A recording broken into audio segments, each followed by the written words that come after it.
Parliament వర్షాకాల సమావేశాలకు సంబంధించిన వార్త ఇక్కడ ప్రధానంగా కనిపిస్తుంది. సో కార్యకలాపాలు ఏవీ లేకుండానే ముగిసిన వర్షాకాల సమావేశాలు. సో దేశవ్యాప్తంగా వానలు పెద్దగా లేకపోయినా కూడా పార్లమెంట్ వర్షాకాల సమావేశాలు మాత్రం అధికార అలాగే విపక్షాల పార్టీల ఆందోళన మధ్య ముగిసినట్టు కూడా స్పష్టంగా తెలుస్తుంది. ఇక ఒక్కటంటే ఒక్క అంశం పైన కూడా పూర్తిగా సజావుగా చర్చించకపోయినా కూడా 10 బిల్లుల ఆమోదం కూడా లభించింది. ఇక అధికార విపక్షాల మధ్య పంతంతో గత కొన్ని సంవత్సరాల్లో ఎన్నడూ లేనంత తక్కువ సమయం ఈసారి సభలు జరిగాయి. ఇక లోక్సభ షెడ్యూల్ సమయంలో 19%, ఇక రాజ్యసభ 39% మాత్రమే సమావేశాలు జరిగినట్టు కూడా తెలుస్తోంది. ఇక ఏడాది లోపు 1,00,000 ఇల్లు కట్టి చూపిస్తామంటూ కూడా సీఎం రేవంత్ రెడ్డి చేసిన వ్యాఖ్యలు ఇక్కడ ఉన్నాయి. సో తెలంగాణలోని ఆడబిడ్డల ఆశీర్వాదాలతో ముఖ్యమంత్రిని అయ్యాను, వారి రుణం తీర్చుకోవడానికి సంక్షేమ పథకాలు అమలు చేస్తున్నాం. సో ఆడబిడ్డలకు యువతకు మంచి చేయాలన్న సంకల్పం మా ప్రభుత్వానికి ఉంది అంటూ కూడా ఆయన స్పష్టం చేశారు. ఇక క్యూర్ పరిధిలో 1,00,000 ఇల్లు ఇవ్వాలని నిర్ణయించాం, ఏడాది లోపు కట్టి చూపిస్తామంటూ కూడా సవాల్ విసిరారు. ఇక రాష్ట్ర గృహ నిర్మాణ శాఖ కుకట్పల్లిలోని కేపీహెచ్పి కాలనీలో నిర్వహించిన ఇందిరమ్మ టవర్స్ శంకుస్థాపన కార్యక్రమంలో సీఎం పాల్గొన్నారు. సో దానికి సంబంధించిన ఇమేజ్ ని కూడా చూసుకోవచ్చు. సో పేదవారు ఆత్మ గౌరవంతో సొంతింట్లో నివసించాలన్న లక్ష్యంతో ఇందిరమ్మ ఇళ్లకు శ్రీకారం చుట్టాం. గత ప్రభుత్వం పేదల కోసం నగరానికి 40 నుండి 50 కిలోమీటర్ల దూరాన డబుల్ బెడ్రూమ్ ఇల్లు కట్టించి చేతులు దులుపుకుంది. అక్కడ ఎంతమంది చేరారో తెలియదు. అందుకే ఇల్లు లేని పేదలు ఎక్కడ ఉంటే అక్కడ ఇల్లు కట్టించి ఇవ్వాలన్న లక్ష్యాన్ని నిర్దేశించామంటూ కూడా స్పష్టం చేశారు. ఇక మైనార్టీల ప్రతిభ సదస్సులో సీఎం రేవంత్ రెడ్డి పాల్గొన్నారు. 70 లక్షల ఓట్లు తొలగించే కుట్ర, ఆ కుతంత్రాలను విజయవంతం కానీయబోం. సో కాంగ్రెస్ ఉన్నంత కాలం సెక్యులర్ శక్తులు ఉంటాయి అంటూ కూడా స్పష్టం చేశారు. ఇక పాలమూరు ఆయకట్టుకు మరింత భరోసా. సో కృష్ణా జలాలను మరింత ఎక్కువగా వినియోగించుకోవడంతో పాటు విద్యుత్ ఉత్పత్తికి ప్రాధాన్యం ఇచ్చేలా సుమారు 15,000 కోట్లు వ్యయమయ్యే 3 సాగునీటి పథకాలను కూడా ప్రభుత్వం చేపట్టనుంది. ఇక ఇందులో 2 సాగునీటి పథకాల విస్తీర్ణ కాగా మరొకటి 2వ దశ ప్రాజెక్ట్. ఇక ఉమ్మడి మహబూబ్ నగర్ జిల్లాకు ఉపయోగపడే ఈ మూడింటిపై ఇటీవల ఈరోజు జరిగే మంత్రివర్గ భేటీలో కూడా చర్చించే నిర్ణయం తీసుకున్నట్టు కూడా తెలుస్తుంది. ఇక ఇప్పటికే ముఖ్యమంత్రి, నీటిపారుదల శాఖ మంత్రి, అధికారులు, ఇంజనీర్లతో వాటి గురించి పలు చర్చలు కూడా జరిగాయి.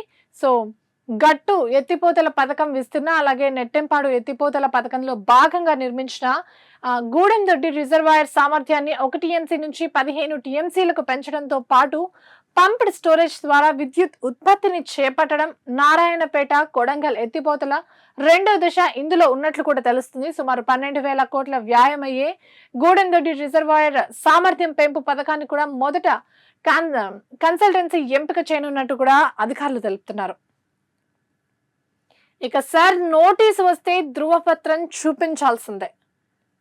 ఇక మా పేరు ఓటర్ జాబితాలో ఉంటుందా, సార్ ప్రక్రియలో సార్ నోటీసులు వస్తే ఏం చేయాలి, అసలు ఓటు లేకుండా పోతుందా, ఏ ధృవీకరణ పత్రం చూపించాలి, పత్రం సరిగ్గా నింపలేదని నోటీసులు వస్తే ఏం చేయాలి, ఇలా చాలా మందికి అనేక సందేహాలు కూడా ఉన్నాయి. ఇక రాష్ట్రం మొత్తం ప్రస్తుతం చూసుకుంటే 3.38 కోట్ల మంది ఓటర్లు ఉండగా 2.64 కోట్ల పత్రాలకు డిజిటలైజేషన్ జరిగింది. ఇక ఓట్లు తేడాలున్న జాబితాలో ఉన్న ఓటర్లు ఏకంగా 60 లక్షల మంది వరకు ఉన్నట్టు అధికారులు అంటున్నారు.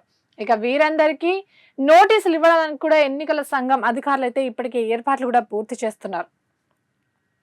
ఇక ఇదే సార్ ప్రక్రియకు సంబంధించి ఇక చూసుకుంటే సార్ పేరుతో ఎలాంటి ఫోన్లు, మెసేజ్లు రావు, మోసగాళ్ల సందేశాలకు స్పందించొద్దు, ప్రజలకు సీఈఓ సుదర్శన్ రెడ్డి సూచనలు కూడా చేశారు.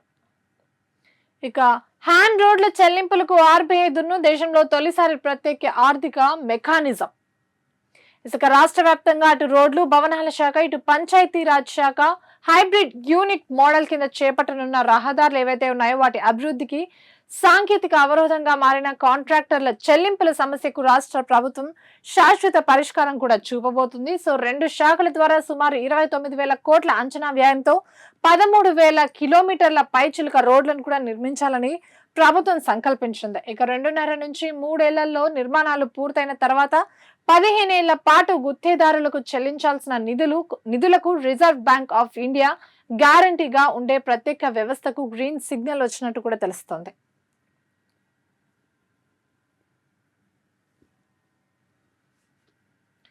ఇక్కడ చూసుకుంటే 10 నిమిషాల్లో చేరుకోవాలి. ప్రమాద సమాచారం అందిన వెంటనే 10 నిమిషాల్లోపే అంబులెన్స్ ఘటనా స్థలానికి చేరుకోవాలని ఎన్హెచ్ఏఐ ఆదేశించింది. ఇక మీరు చెయ్యలేకపోతే మేమే చేస్తాం. ఆహార ఉత్పత్తులపై, ప్యాకెట్లపై, అలాగే హెచ్చరిక లేబుల్స్ ఏర్పాటు చేయకపోవడంపై సుప్రీంకోర్టు తీవ్ర ఆగ్రహం వ్యక్తం చేసింది. ప్రజలపై చేతపడులా అవి తిరగబడితే ఫామ్ హౌస్ లోనే అష్ట దిగ్బంధనమే. సో సీఎం చేసిన వ్యాఖ్యలు ఇవి. సో 10 ఏళ్ల అధికారంలో ఉన్నవారు ప్రభుత్వం ప్రజలపై అఘోర పూజలు చేయించడం దుర్మార్గం.